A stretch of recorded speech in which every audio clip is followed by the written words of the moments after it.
Vamos falar agora a respeito do tronco de uma pirâmide. Bom, para pensar no tronco de uma pirâmide, vamos imaginar aqui uma pirâmide. Diga-se de passagem, vamos frisar um detalhe importante que é, eu estou te mostrando isso numa pirâmide de base hexagonal, isso funcionaria para qualquer pirâmide, base triangular, quadrangular, qualquer que fosse a base aqui dava certo.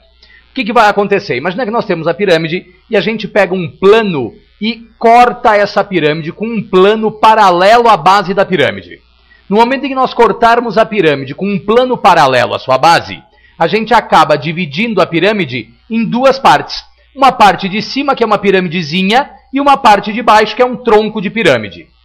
O que é que vai acontecer? Nesse momento, nós teremos aqui o quê? Determinamos uma altura da pirâmide pequena. Ok? Determinamos uma altura daquela pirâmide pequena. Além disso, quando se corta a pirâmide, nós acabamos determinando um lado menor, ok? Um lado menor, lado da base pequenininha, e um lado maior, que é o lado da base maior, aquele que já existia desde o início. Não esqueça, é claro, que a pirâmide ainda possui uma altura total, ok? Antes do corte, a pirâmide possui uma altura total. Antes de falar propriamente do tronco da pirâmide, eu quero te falar a respeito de duas relações importantes. Essas relações são as seguintes.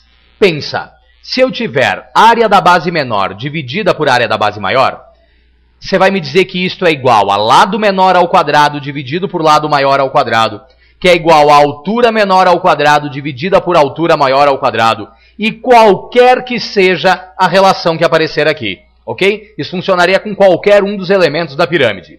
Agora, além disso, a gente pode pensar no seguinte, eu posso ter a mesma relação, só que em se tratando de volume.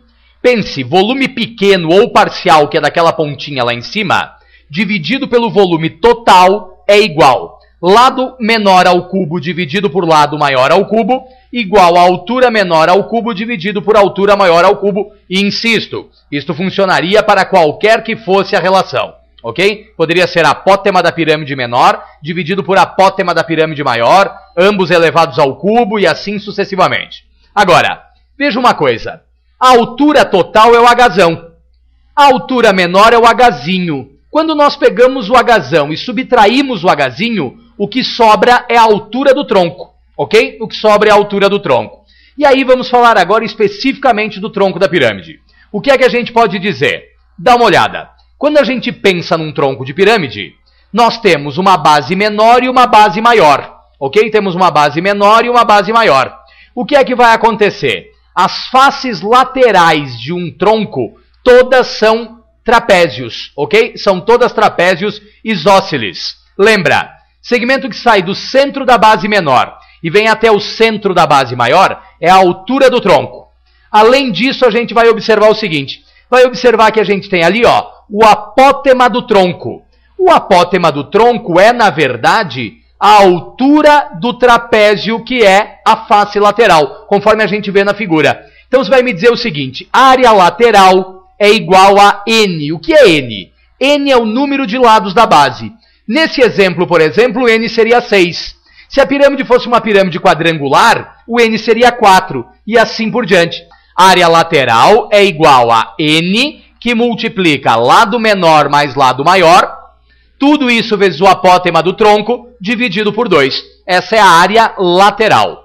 Área total a gente vai deduzir facilmente que é área da base menor mais área da base maior mais a área lateral, ok? Mais a área lateral, isso nos daria área total. E aí lembra, volume do tronco de uma pirâmide é a altura do tronco dividida por 3, que multiplica área da base menor mais raiz quadrada de área da base menor vezes área da base maior mais área da base maior, ok? Essa é a relação que nós temos aqui para o volume de um tronco de pirâmide.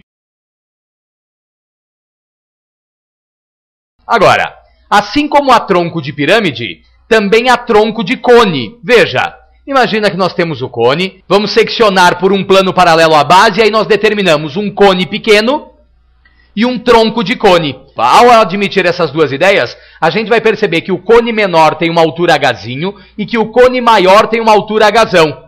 Sabendo disso, a gente vai perceber ainda que a circunferência menor tem raio rzinho, a circunferência maior tem raio rzão. nós determinamos a altura do tronco e geratriz do tronco. Mas antes de falar do tronco, a gente tem que falar do seguinte.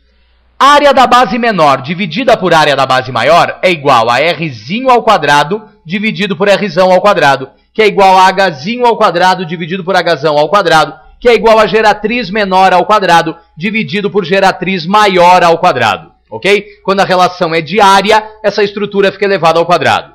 Nós podemos ter ainda a relação para o volume. Volume parcial ou volume pequeno dividido pelo volume total é Rzinho ao cubo sobre Rzão ao cubo, que é igual a Hzinho ao cubo sobre Hzão ao cubo, que é igual a geratriz menor ao cubo dividido por geratriz maior ao cubo, ok? Agora, o tronco do cone propriamente dito tem as seguintes relações. Primeira, área lateral do tronco do cone é π que multiplica Rzinho mais Rzão, tudo isso vezes a geratriz do tronco, ok? Tudo isso vezes a geratriz do tronco. A área total é bastante evidente, será área da base menor mais área da base maior mais área lateral, ok? Essa é a área total.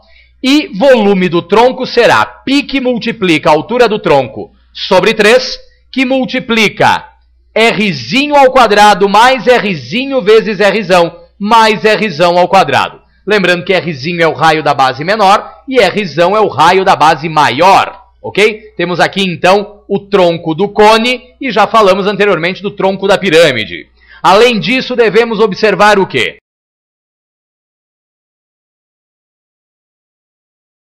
Precisamos falar a respeito da esfera. A esfera é um sólido de revolução. Imagine que nós temos um semicírculo girando em torno do seu eixo, ok? Girando em torno do diâmetro. E quando essa figura girar nesse sentido, nós formaremos uma esfera. Ao formarmos a esfera, a gente vai pegar e vai definir o seguinte. Em uma esfera, todo segmento que sai do centro e vai até uma extremidade é o raio da esfera. Observe, qualquer círculo que intercepte a esfera e tenha centro no centro da esfera é determinado círculo máximo da esfera. A gente pode fazer um corte na esfera e determinar um outro círculo que é um círculo mínimo, entenda. Círculo máximo tem centro no centro da esfera. Círculo mínimo é qualquer outro círculo que você tenha traçado nessa esfera, ok? Agora, o círculo mínimo possui um raio Rzinho. E aí a gente vai dizer o quê? Que a distância entre os centros acaba formando um triângulo retângulo.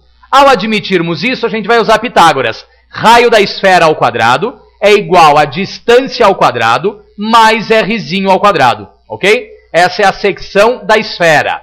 Agora, além disso, área e volume. Área de uma esfera é 4 que multiplica π vezes raio da esfera ao quadrado. Volume de uma esfera é 4 que multiplica π vezes o raio da esfera, tudo isto dividido por 3, ok? Temos aqui área e volume de uma esfera. Além disso, eu preciso te falar a respeito das partes de uma esfera, ou dos elementos da esfera. Para começar, eu preciso que você imagine uma laranja perfeitamente esférica. E lembre que dentro da laranja ela é dividida em gomos. Ok? Dentro da laranja ela é dividida em gomos. A partir daí a gente vai pensar no seguinte. Fuso esférico é a casca sobre um gomo, conforme a gente vê na figura.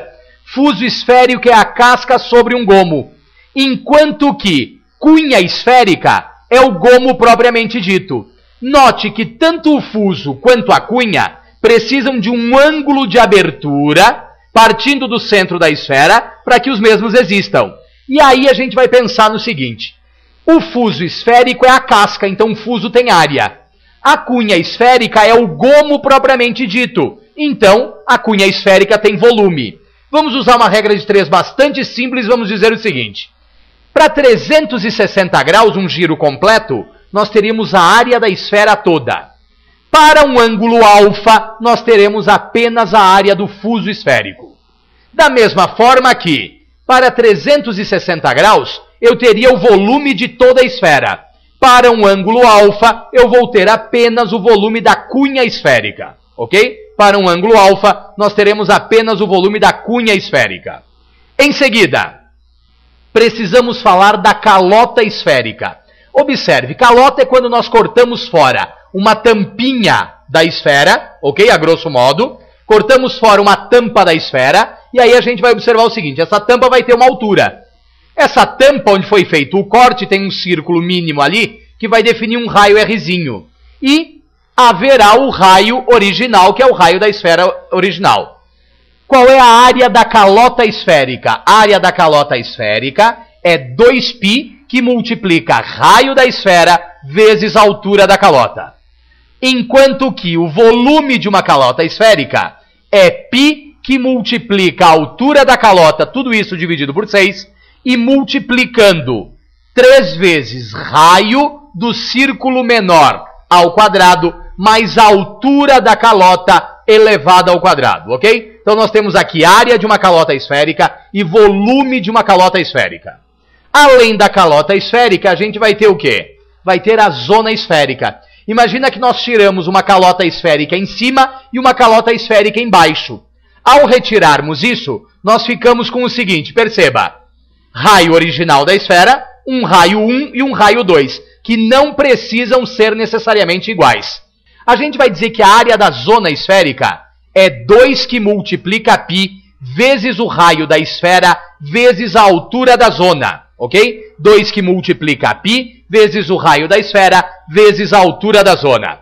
E vamos dizer que o volume da zona esférica é π vezes a altura da zona, tudo isso dividido por 6, que multiplica, atenção, 3 vezes raio 1 ao quadrado mais raio 2 ao quadrado, tudo isso mais altura ao quadrado, ok? Essa é a zona esférica. Grande abraço do professor Arestes, até mais!